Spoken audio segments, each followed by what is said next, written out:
أهلا بيكم في بودكاست على نار هادية.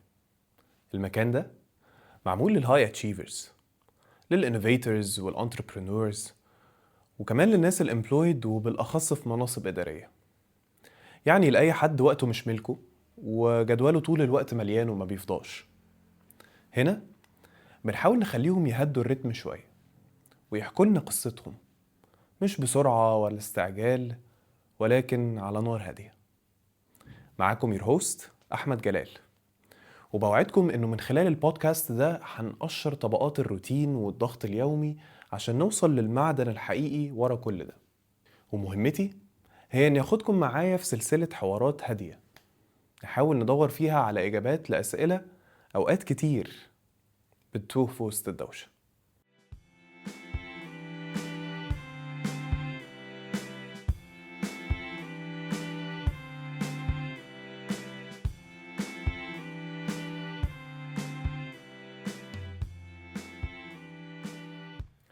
اهلا بيك يا هاني، عامله ايه؟ الحمد لله كله اخبارك؟ تمام.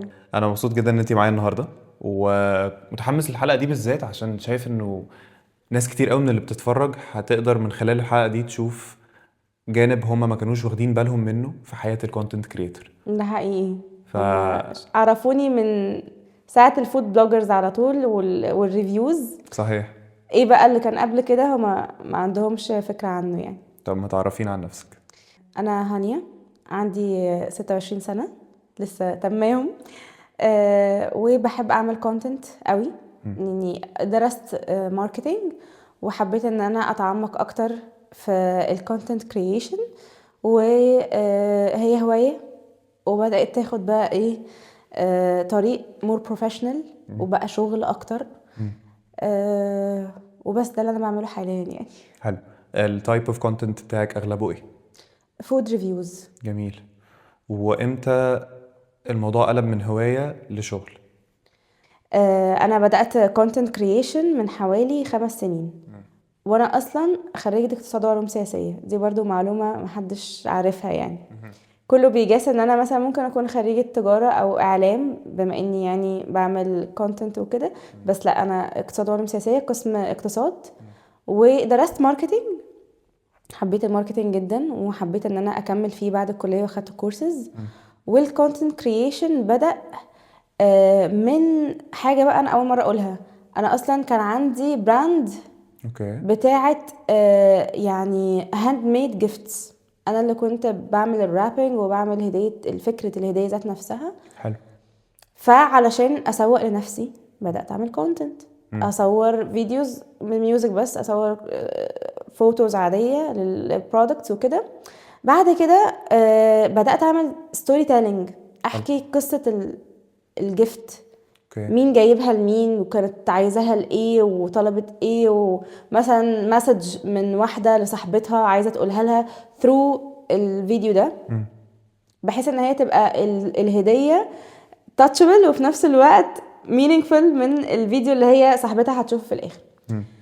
بعد كده بدأت ان انا اعمل فيديوز للمطاعم. يعني قلت out of fun، يعني ان انا مرة كنت نازلة مع اخواتي ومامتي وصورنا المكان اللي انا كنت فيه، اللي احنا كنا فيه يعني. بس هم قعدوا بقى يضحكوا ويهزروا ايه اللي انت بتعمليه ده وكده. اوكي. بعدين نزلت الفيديو لقيت انتراكشنز حلوه قوي من الناس، وانا اوريدي كان عندي بقى البروفايل بتاعي بس عليه الجيفتس لان دي الحاجه الاساسيه. بس لقيت الناس بتتفاعل كويس يعني ومبسوطين ومش عارفه ايه، فقلت خلاص يعني ممكن ابقى حابه كده يعني لو خرجت في مكان تاني او اصوره برضه. حلو. بعديها مش فاكره بقد ايه خرجت وصورت برضه في مطعم كنت خارجه فيه مع صحابي. ودي كانت بقى الفيديو اللي بدأ كل حاجه. كنت لسه بحكي برضه الموضوع ده انه الفيديو ده لما نزلته هو it went viral، انطلق. واللي هو مش عارفه جاب فيوز كتير قوي قوي قوي عن العادي بتاعي. يعني انا ما كنتش مشهوره ساعتها، انا كنت مثلا عندي مش فاكره كان قد ايه 5K او حاجه زي كده، رقم صغير. فالفيديو went viral، بدات الاقي كومنتس كتير قوي، فولورز كتير قوي. ايه كل ده؟ بعدين لقيت بقى الاونر بتاع المطعم بيكلمني، احنا شفنا الفيديو وعجبنا جدا وشكرا وتسلم ايدك وعايزينك تيجي تاني نعزمك عندنا وتصور لنا فيديو. اوكي. انا قلت ايه ده، واو مش عارفه ايه، يعزموني ده حاجه كبيره قوي. حسيت بريسبونسابيلتي فظيعه ان هو بقى لا ده يعني ده اول مره حد يطلب مني حاجه زي كده، كل ده كان هزار وضحك.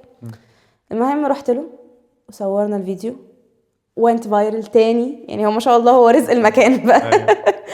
وبعديها لقيته بقى هو نفس الاونر ده كلم حد من صحابه عنده برضو مطعم، بس يعني بيقدم حاجات مختلفة عن المطعم ده، وقال لي هو عايزك ايه تصوري له. حلو.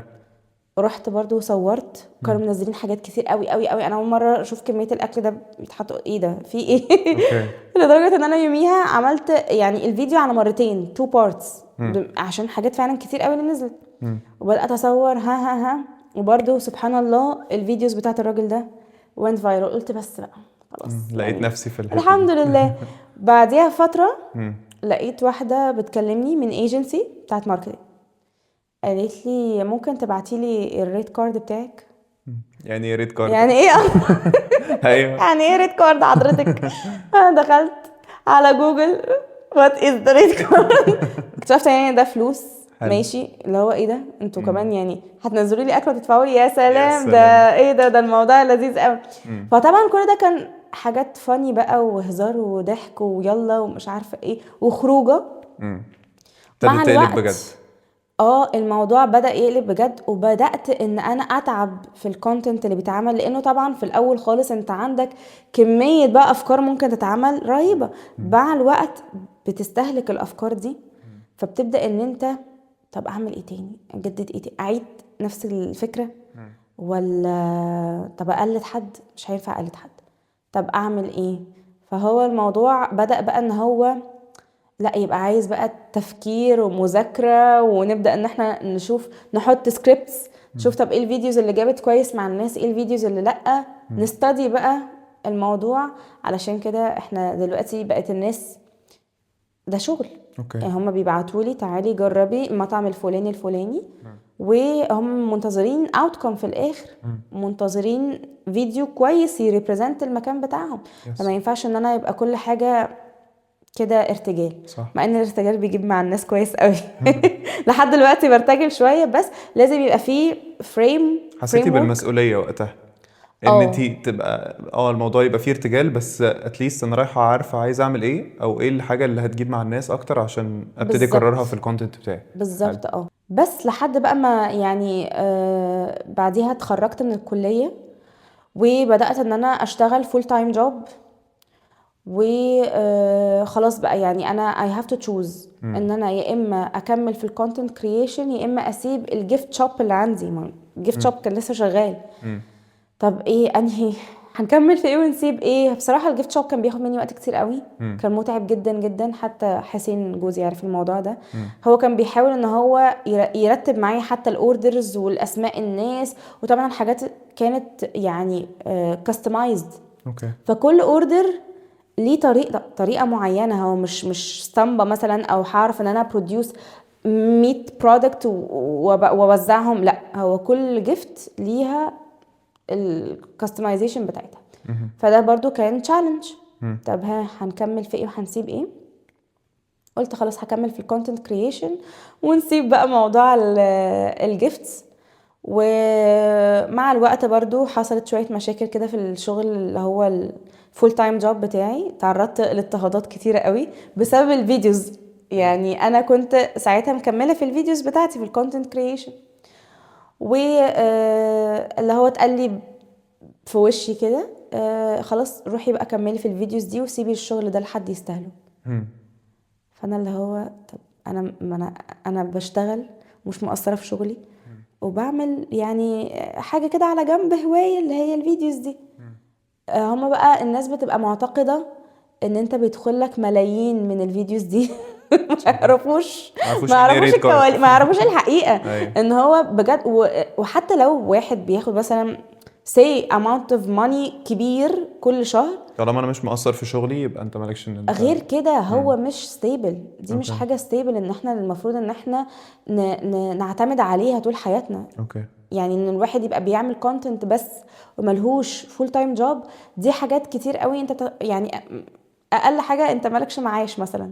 خلاص مين هيديني معاشي لما اكبر؟ مفيش معاشات، مفيش تامينات.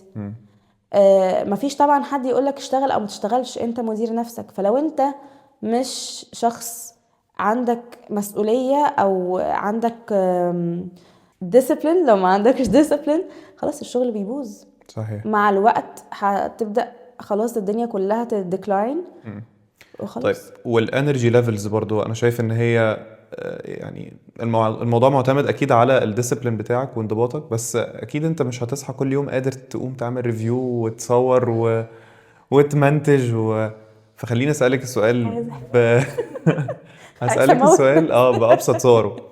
هل الكونتنت كريشن مهنه صعبه؟ ايوه جدا، والناس بجد بتقعد تتريق على حاجه زي كده، واللي هو برضو يعني اتقالت لي جمله زي دي من حد في المجال ده، دي كانت شوكينج بالنسبه لي. قال لي انت بتعملي فيديوز وانت قاعده على الكنبه. اللي هو نعم، يعني هو اصلا شغال في الماركتينج، فازاي ده يكون ده تفكيرك عن الكونتنت كرييشن؟ لا، هي الفكره مش كده خالص. ممكن نبقى قاعدين في على الكنبه، ممكن نبقى ماسكين الموبايل، بس انت بتعصر دماغك عشان تطلع فكره وعشان تطلع حاجه ذات قيمه. لان سهل قوي قوي تعمل كونتنت، ده في منتهى السهوله ان الواحد يمسك موبايل ويتكلم وخلاص. بس انت بقى لو عايز الموضوع يبقى فعلا فعلا valuable، انت لازم تبقى عارف انت بتعمل ايه. مش كل حاجة ارتجال وقاعدة بصور نفسي سيلفي وخلاص، لا، كل حاجة بتبقى متذاكرة، كل حاجة بتبقى معمول حسابها. لا هو صعب، هو فعلا صعب. بلس ان احنا فعلا مش كل الايام ببقى عندي الانرجي بحيث اني اعرف الموضوع ده كويس قوي. ساعات كتير قوي ببقى مش قادرة ابدع من الاخر. هو ابداع، شغل ابداع. فانت مطالب منك تبقى مبدع 24 ساعة كل ايام الشهر. اعملها ازاي؟ اعملها ازاي طيب؟ وبران اوت اوف ايدياز. ساعات كتير قوي ما ببقاش عارفه اعمل ايه، وساعات كتير قوي ببقى واقفه قدام الداتا اللي معايا عماله ابص لها كده. طب نعمل ايه؟ طب نعمل ايه؟ طب اسوي ايه؟ طب اخلي ايه؟ الموضوع صعب جدا. ايه اللي بيساعدك في لحظات البيرن اوت دي؟ بصراحه انا بروح اصيح لحسين. دي ماشي. اول حاجه. حلو. وانا فاشله وانا مش عارفه ايه، واقعد اقول لنا كلام نيجاتيف كتير قوي. وساعات بروح كتير قوي اعيط له، اللي هو بقى انا خلاص انا هبطل، انا هقفل الاكونت ده. هو طب ايه دي؟ طب واحده واحده، طب ايه اللي حصل؟ طب استني، طب احنا ممكن ان احنا يعني نشوف افكار، طب تعالي اساعدك، طب ايه رايك نعمل كذا. والاقيه مثلا فجاه كده ماشي في البيت، هاني بقولك ايه، فاكره الفيديو اللي صورناه مثلا كذا، ايه رايك نقول فيه كذا. فهو بصراحه هو بيساعدني. هو ملجئي الاول بصراحه حسين. ان شاء الله ربنا يخليكم لبعض يا رب. واوقات كتير قوي بحس ان انا بقى لا، محتاجه ان انا فعلا فعلا اريح. اوكي. وما افكرش في حاجه عشان المخ يبدا يجنريت افكار Ideas. تاني. وده على فكره ما كانش عندي الحته دي. ان انا لما كنت بريح ما بريحش 100%.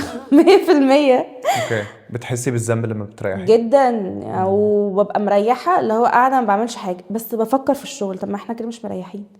ما كنتش اعرف ان دي حاجه يعني ليها اسم يعني. كنت فاكره ان عادي ده اللي بيحصل، ده طبيعي. لحد بقى ما جات عليا فتره كنت بروح لثيرابيست. حلو. واتكلمت معاها في الموضوع ده، ان هو انا بسعى الى البرفكشن، كل حاجه تبقى مظبوطه وكل حاجه تبقى تمام ومفيش اي غلطه. ولو فيديو مثلا وقع ولا يا نهار ابيض والدنيا تقوم ما تقعدش، وان انا مريحش واحس بالذنب، وان انا لازم اشتغل ولازم كل يوم يبقى فيه ميشن وتخلص. ولو اليوم عدى والميشن ما خلصتش يبقى جلد ذات. فالموضوع كان لا، واخد من طاقتي كتير قوي قوي وتعبني نفسيا. بلس ان انا بدأت ان انا بقى ايه، اثر على اللي حواليا واقيسهم بنفس المقياس بتاعي. ان هو مثلا لو لقيت حسين قاعد مريح، قاعد مريح ليه؟ مشتغل. انت بتعمل كده. فالموضوع لا، بدأ ياخد حتة توكسيك. اوكي.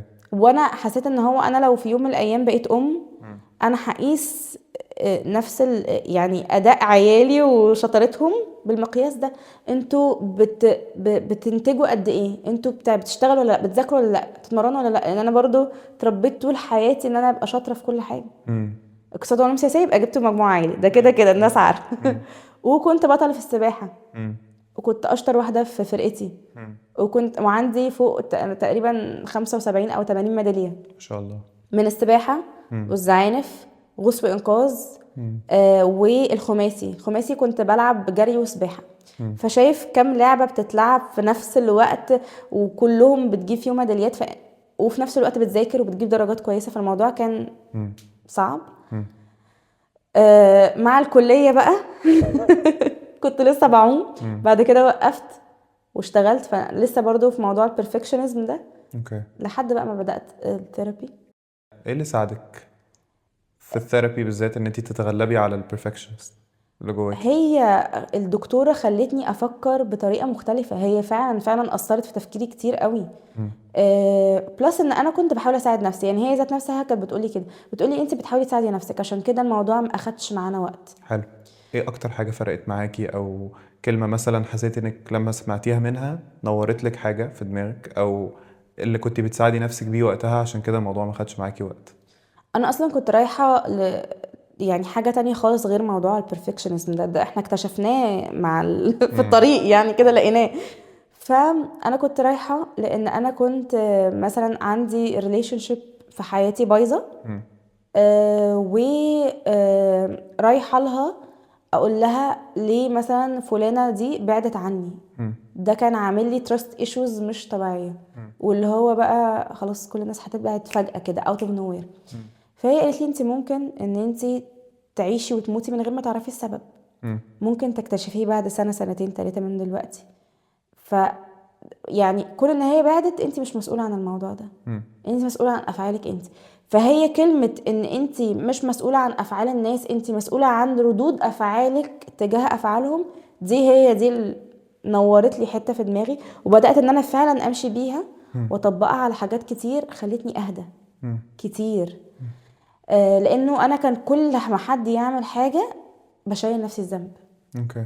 مثلا فلانه ما ردتش عليا، اكيد انا زعلتها في حاجه. مم. فلانه مثلا قالت لي لا مش فاضيه انزل معاكي، اكيد مش طايقه تشوفني. مم.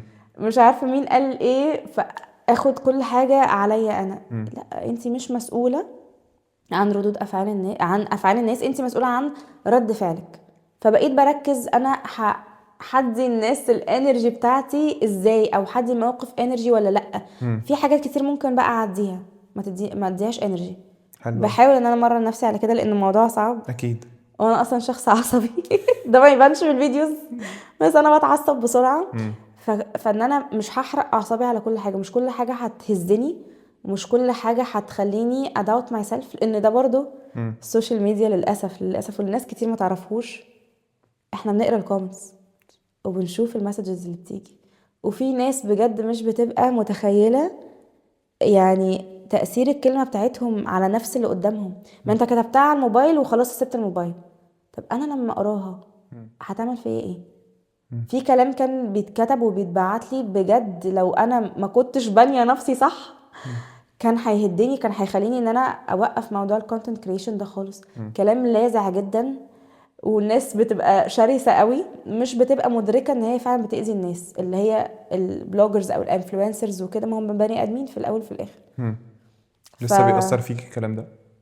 دلوقتي لا، مش زي قبل الثيرابي. حلو. دلوقتي لا، انا ممكن ان انا اقرا كلام يضايقني، اكيد هتضايق، بس مش هخلي المضايقه تاخد مني وقت. مم. يعني هاخد مثلا يوم، مم. اخر يوم زعل، اوكي. ونصحى تاني يوم خلاص انسي وعدي. لان انا لو فضلت ماسكه كل الكلام اللي اتقال لي وشايلاه فوق ظهري ماشيه بيه، لا صعب جدا ومجهد جدا وبيتقل الروح. فانا لو روحي تقيله ما عنديش انرجي، خلاص مش هكمل فعلا في الكونتنت كريشن. صحيح. طيب، وفي لقطة كمان بتضايق ناس كتير قوي مع انها ما بتبقاش بايديهم، ان انا بحط افرت في الفيديوهات بتاعتي وبطلع بافكار جديدة وبحاول اعمل كل اللي عليا، وفجأة الالجوريثم يقرر يغلس عليا وما يوريش الفيديوهات بتاعتي لاي حد.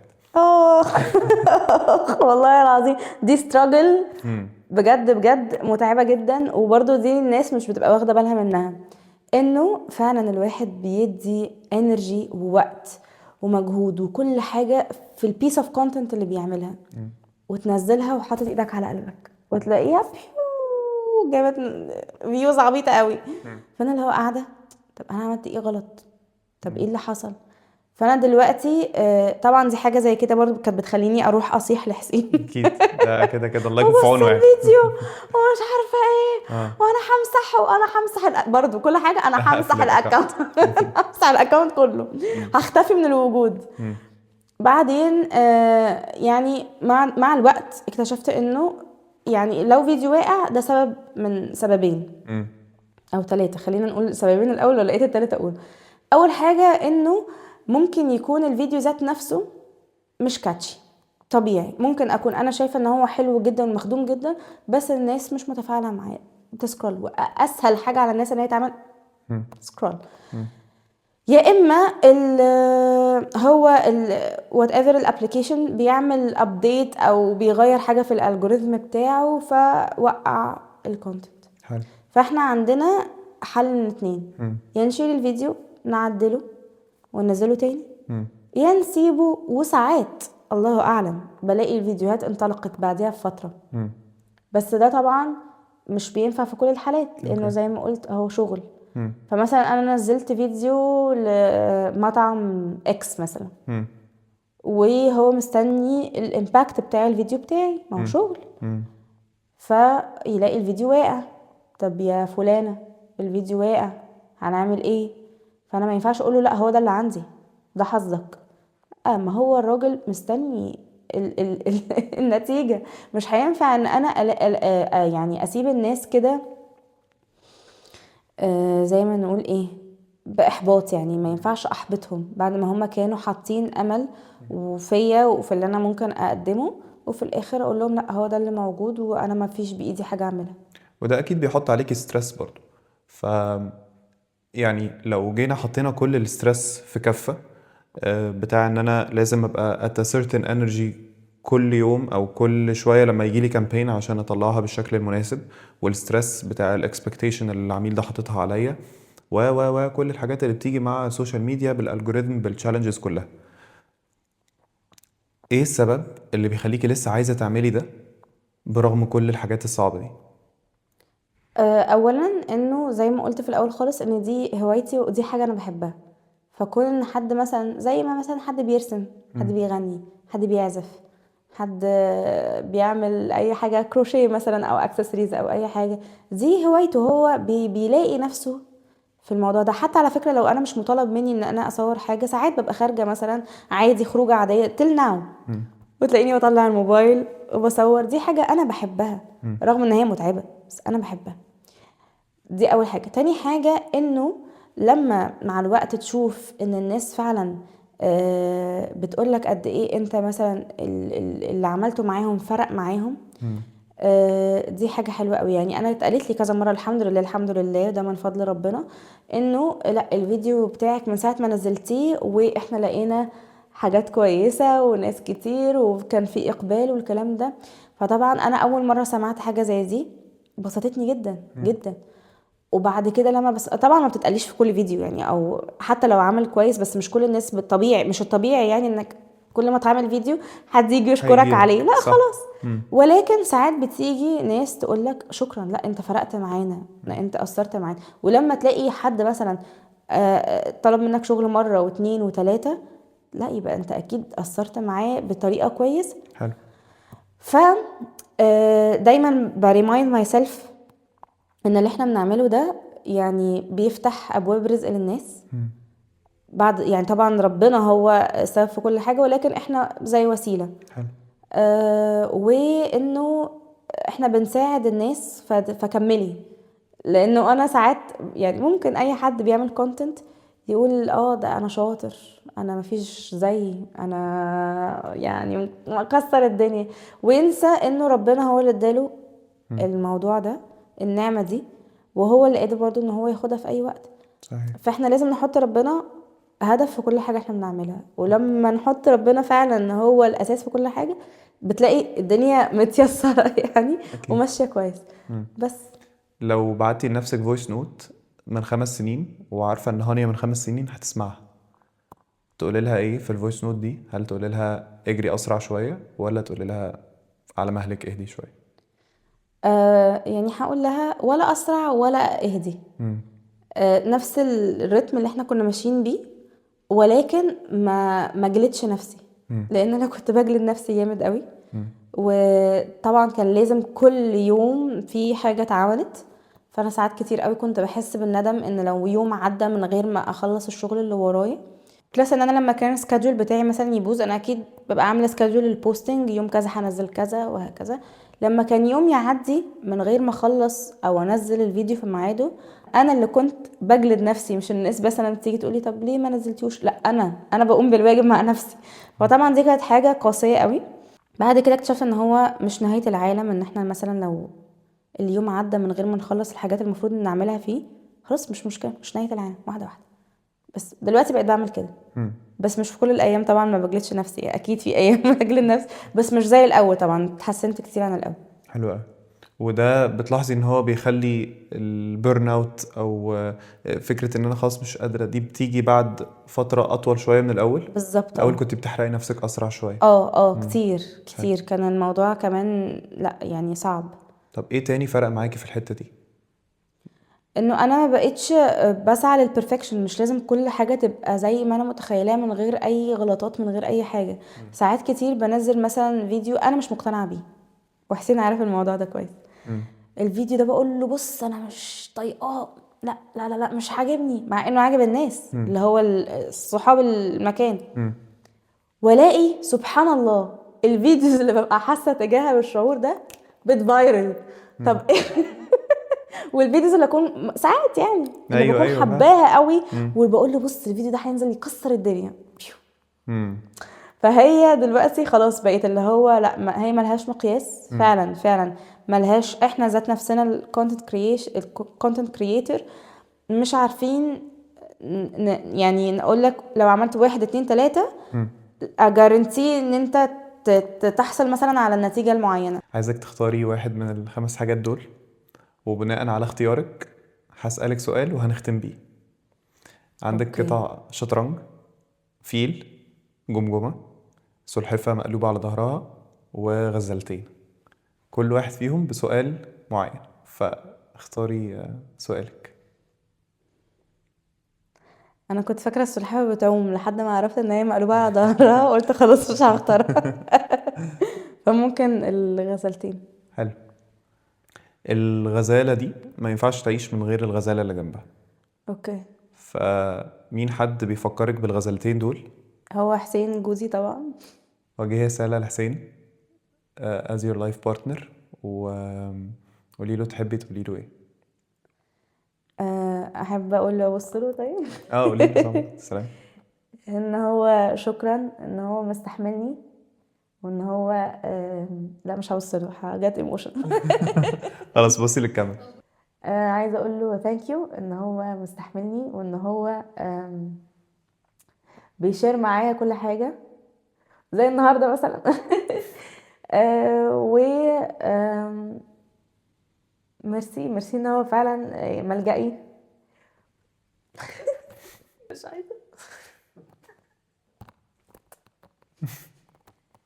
ربنا يخليكم لبعض. هو متعود على موضوع العياط الكتير ده. لا هو بصراحه هو ماي سيف بليس. انا ساعات بسيب الموبايل من كتر خلاص بقى دماغي صدعت ومش قادره، بسيب الموبايل واقعد جنبه، هو بيشتغل بقى وبيعمل اي حاجه، بشحن الطاقه. بقعد اقول له كده ده حضن شحن الطاقه. انا محطوطه في الشاحن دلوقتي سيبني. فلا والله، وكون ان هو بيتعامل مع الناس مش بتبقى متخيله ان هو بيتعب معايا، هما فاكرين بقى ان احنا حياتنا خروجات وفسح وايه، وباخد الفيديو على باب المكان وانا مروحه، ما يعرفوش الحقيقه المره. ايه اللي بيحصل في ما وراء الكواليس. الكواليس. يا حرام. لا وبعدين انا ببقى طف شويه في الشغل، واخده الموضوع بجديه، عايزه كل تصوير يبقى مظبوط وكله، والرياكشنز تمام والكادرات تمام. فببقى انا بص رخم جدا. فهو بيستحمل بصراحة يعني، وبيحاول يعدي على قد ما يقدر، خلاص ماشي ماشي شكلها مجنونة دلوقتي انا دايما بقعد اقول له ما اقدرش اعيش من غيرك، وده حقيقي. على قد ما انا دلوقتي شخص independent جدا، وبحاول ان انا ما بقاش attached لاي حاجه ولا اي حد. المفروض ان انا ما اقولش الكلام ده، ولكن انا مرنت نفسي ان انا فعلا on my own دايما، لحد ما حسين ظهر. وحسين وجوده في حياتي مهم جدا، وهو فعلا my emotional support و my everything support، وبيشاركني في كل حاجة، وبيستحمل جناني، عصبيتي، عياطي، البرن اوت بتاعي لما اقعد بقى اصيح واقول انا مش هكمل ومش هو بيستحمل كل ده. فعايزه اقول له ثانك يو ان انت مستحمل، وان انت بتدعمني، وماي نمبر 1 فان، مع انه ما بيعملش لايكات ساعات ولا كومنتس على الفيديوز ولا ريبوست حتى، وبدخل من موبايله اقعد اعمل لنفسي. بس لا، هو الموضوع اكبر من كده، وفعلا behind the scene هو اللي بيساعدني في كل حاجة. مم. ربنا يخليكم لبعض، يا رب امين. وكل سنة وانتم طيبين. رمضان كريم عليكم وعلى بيتكم الله اكرم، وأسركم يا كل رب. سنة وانتم طيبين. دي كانت حلقتنا النهاردة. ما تنسوش تعملوا سبسكرايب لو الحلقة جاوبتكم عن أسئلة كنتوا بتفكروا فيها، وارجعوا شوفوا الحلقات اللي فاتت عشان تلاقوا فيها إجابات أكتر لأسئلة عندكم. ده كان بودكاست على نار هادية. أشوفكم في حلقة جديدة مع ضيف جديد وقصة جديدة. سلام.